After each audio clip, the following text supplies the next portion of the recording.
Bonjour tout le monde, j'espère que vous allez bien, que vous avez passé une très bonne journée. Pour ma part, j'ai passé une très bonne journée.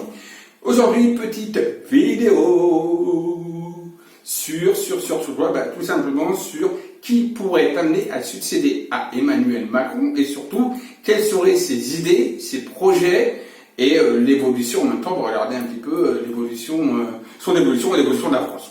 Alors, tout simplement, on va faire un package. Voilà. Je décide. Voilà. Bon. Là, ça vient juste d'avoir cette idée. Là, maintenant, de faire un package. Donc, on va faire un package. Voilà.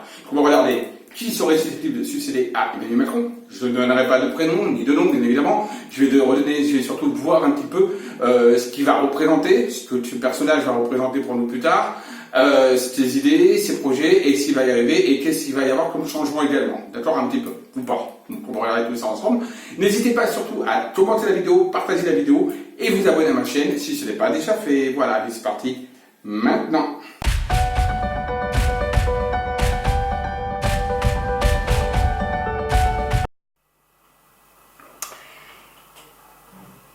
Alors, on va regarder ensemble qui serait susceptible de succéder à donc Emmanuel Macron. Donc, on va regarder ensemble. Alors, je ne vais pas vous dire qui va être naturellement le futur président ou présidente de la République donc en 2022, mais on va regarder un petit peu qui serait susceptible. Donc déjà, on va quand même regarder quand même, et on va tenter de savoir si c'est un homme ou une femme.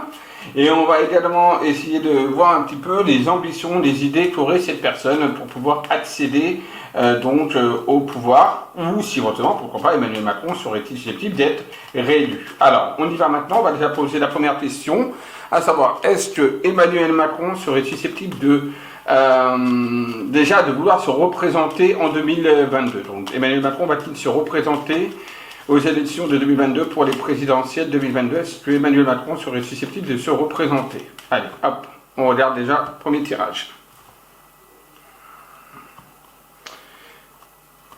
La réussite et l'héritage. Bon. Déjà, on voit que là, on est déjà dans une couleur qui montre quand même que c'est quelqu'un qui pense qu'il réussit son mandat, plus ça c'est la situation actuelle, la réussite. Donc là, il pense qu'il réussit, que son mandat évolue comme il le veut, comme il l'entend, et que pour le moment, en effet, les choses pour lui se passent plutôt pas mal, se passent bien. Et donc pour lui, là, il ne voit pas pourquoi il ne se représenterait pas pour le moment, en tout cas. D'accord? Donc là, il se sent, on va dire, pousser des ailes, et il sent que, majoritairement, qu'il pourrait être amené à se représenter pour le moment. On a la carte de l'héritage, donc pour le passé, donc l'avenir, ce qui va advenir. Donc la carte de l'héritage, c'est tout ce qui a été fait dans le passé. C'est l'héritage, c'est lié au passé, c'est lié à les acquis qu'on a mis en place, etc. D'accord? Donc c'est son héritage qui va parler, et qui, on va voir par rapport à tout ce qu'il a fait, si oui ou non, il va, lui, vouloir se représenter. Alors, on va. Donc là, on va dire que là, pour moi, la couleur, elle est un petit peu neutre, même si lui, là, il est dans une optique quand même de vouloir, pourquoi pas, se représenter. D'accord? C'est dans cette optique-là qu'il est là actuellement, en tout cas. Donc là, on va regarder maintenant tout simplement un petit peu, donc, si oui ou non, il va se représenter. Alors, on a la carte donc, du travail, d'accord? La carte de l'abondance. On va faire pour lui en croix. La carte de la maladie, de l'accident. Et il y a la femme. Bon. Donc là, avec ce tirage de cartes, moi j'ai envie de vous dire, je ne le vois pas se représenter de toute façon au niveau des élections de 2022. Pourquoi? Parce qu'on a la carte de l'accident, donc une coupure nette et directe par rapport au pouvoir et par rapport au gouvernement. On a la maladie qui ressort, donc quelque chose qui va se passer, et tout tourne autour d'une femme. Il y a une femme qui est là au centre, donc tout tourne autour d'une femme. Donc si ça se trouve peut-être, c'est peut-être justement Brigitte Macron qui va pas vouloir qu'il se représente. Ou quelque chose va se passer avec Brigitte Macron qui va faire qu'il ne pourra pas se représenter. Voilà. Donc pour moi, déjà, il ne se représentera pas au niveau des élections, même si là, pour le moment, lui, il se voit vraiment, pourquoi pas, pour le moment, je dis bien à l'heure actuelle, il se voit, pourquoi pas, oui, recommencer un nouveau mandat. Allez, on va maintenant regarder, donc, qui va succéder maintenant à Emmanuel Macron. Alors, on va regarder ça ensemble. Alors, qui pourrait être amené à succéder à Emmanuel Macron? Comment serait cette personne? On va déjà regarder un petit peu qu'est-ce qui en ressort par rapport à ma voyance sur qui pourrait être amené à le succéder. Comment serait-il par rapport naturellement à la France? On s'en fout de qui il est au niveau de son caractère et tout, mais c'est surtout par rapport à la France, c'est ce qu'il va donner.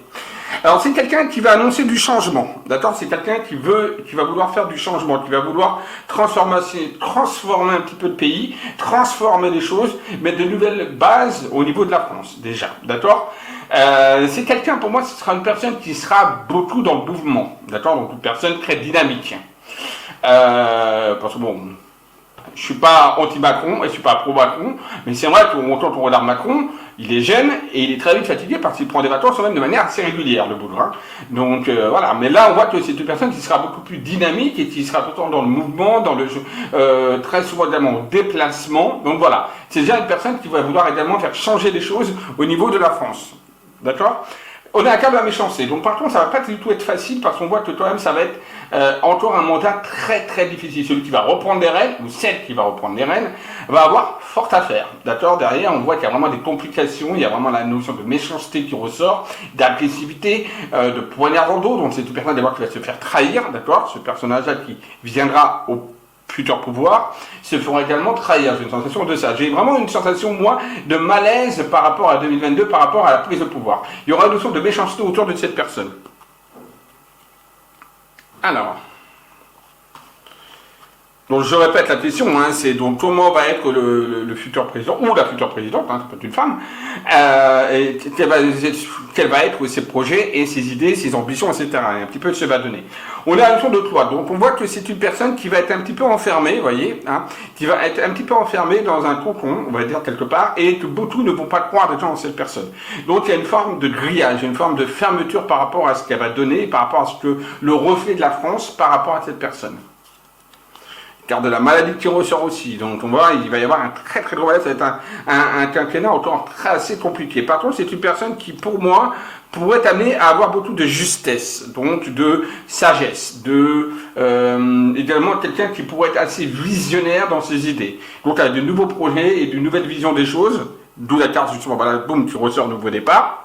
Donc il ressort avec une certaine forme de vision sur le futur, avec un nouveau départ, un nouvel élan, pour aller sur quelque chose. Alors moi qui ressort plutôt positif, hein, mais voilà, on va voir encore si sort au niveau des cartes, mais ça me ressort quand même quelque chose de positif, malgré un mandat assez difficile. On a despotisme, bien évidemment. Cette personne va vouloir faire de bon travail, mais malheureusement, elle va être contrecarrée, elle sera pieds et mains liée à des choses ou à des personnes qui vont être au-dessus et qui vont pas, on va dire, littéralement laisser cette personne s'exprimer et faire vraiment ce qu'elle veut. Donc ça, c'est déjà problématique. On a des sentiments, les pénales donc, qui représentent le gouvernement à l'Élysée, l'abus de confiance. Bon, donc concrètement, ça va être une personne qui va avoir des nouvelles idées, qui va vouloir faire changer, évoluer les choses, aller sur un nouveau départ et avec, on va dire, la vision des choses de manière visionnaire, donc sur du long terme.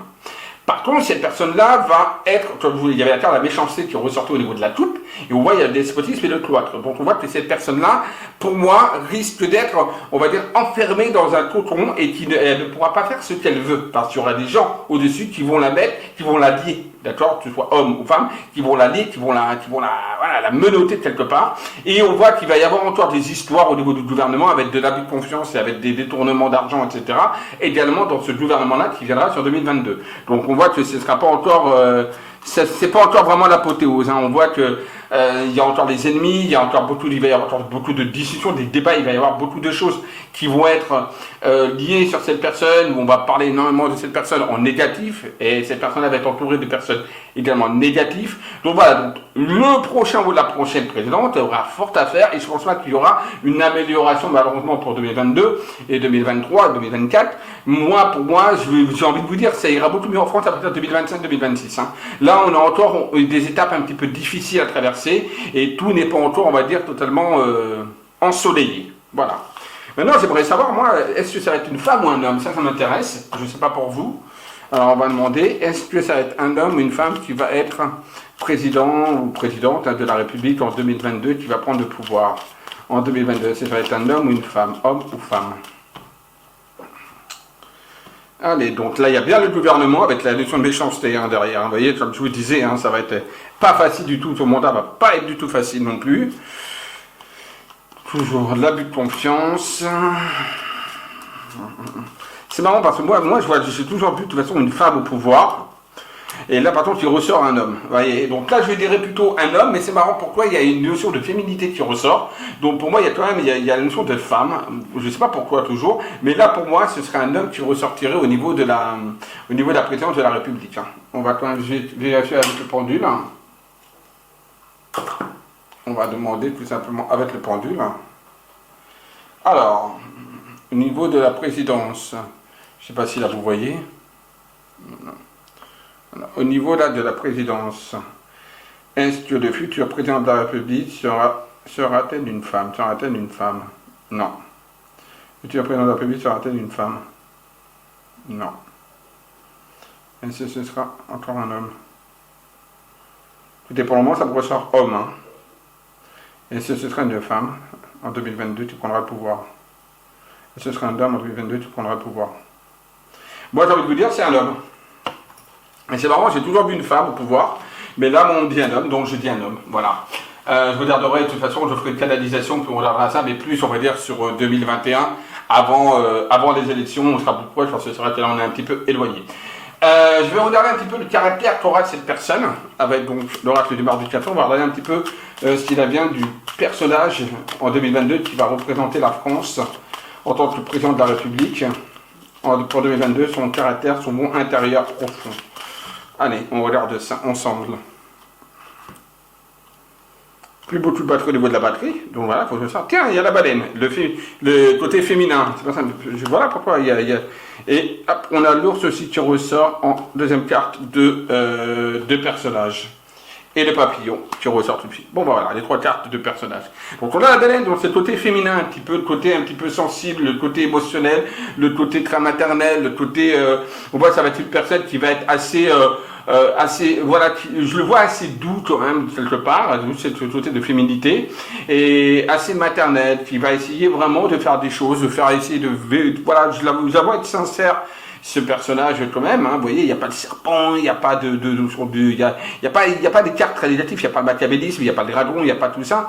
On est plutôt dans quelque chose qui est plutôt sympathique au niveau de son caractère, au niveau de son moi personnel, intérieur, avec beaucoup de sensibilité. Par contre, malheureusement, on a le papillon qui est là. Donc papillon, c'est vrai que c'est quelqu'un qui peut être évidemment artistique, etc. Donc avec beaucoup de créativité et quelqu'un de très visionnaire. Mais le problème, c'est qu'il y a également une notion d'instabilité au niveau du papillon. Donc quelqu'un qu'on ne pourra pas véritablement se fier, qui peut retourner très très vite sa veste. Donc attention à ça. De plus, il y a l'ours. Donc c'est quelqu'un qui, pour moi, peut avoir des voilà, qui peut être amené de temps en temps à se mettre en repli par rapport à d'autres personnes. Donc peut-être que c'est pas quelqu'un qui va se mettre, par exemple, comme on a pu voir, par exemple, Sarkozy, ou comme on a pu voir, par exemple, voilà, Macron, quand même, qui se met quand même un petit peu devant. Là, c'est une personne qui peut se mettre un petit peu en retrait, d'accord? Et derrière ce retrait, il y a quand même cette notion, même s'il y a quand même une notion de sensibilité, etc., il y a une notion par derrière quand même d'agressivité. D'accord, avec l'ours. Donc voilà, une personne qui peut être amenée quand même à être un petit peu en retrait et quand même avoir des mesures un petit peu d'agressivité, d'accord, et pas oublier quelqu'un sur qui on aura du mal à se fier parce que c'est quelqu'un qui peut tourner sa veste assez rapidement. Mais sinon, c'est quelqu'un de sensible en être, voilà, sensible, qui a un certain féminisme à l'intérieur de lui-même et on ressent également quelqu'un qui doit être très proche de sa famille ou de sa maman en tout cas. Voilà. Voilà ce qui ressort de ce futur, bah oui, le futur, puisque j'ai vu plutôt un homme là, bien que moi depuis de nombreuses années, ça va faire 5-6 ans que je vois une femme au pouvoir, mais là ça ressort un homme et pourtant il y a tout le temps cette côté de féminité, donc c'est un peu bizarre, mais bon, on verra. Mais en tout cas, voilà ce qu'on peut dire un petit peu, ce que je perçois par rapport, on va dire, au nouveau personnage qui nous représentera pour 2022. On regardera bien évidemment sur 2021, pour vous dire véritablement par rapport à la liste des candidats qui se présenteront, qui sera réellement le président. Voilà. Bon ben voilà, j'espère que cette vidéo vous aura plu. Petit pouce en haut si c'est le cas. Voilà, c'est optionnel mais c'est sympathique. Et je vous dis à tous à très vite. Bisous à tous et surtout n'oubliez pas, aimez-vous, aimez les autres. Bisous à tous.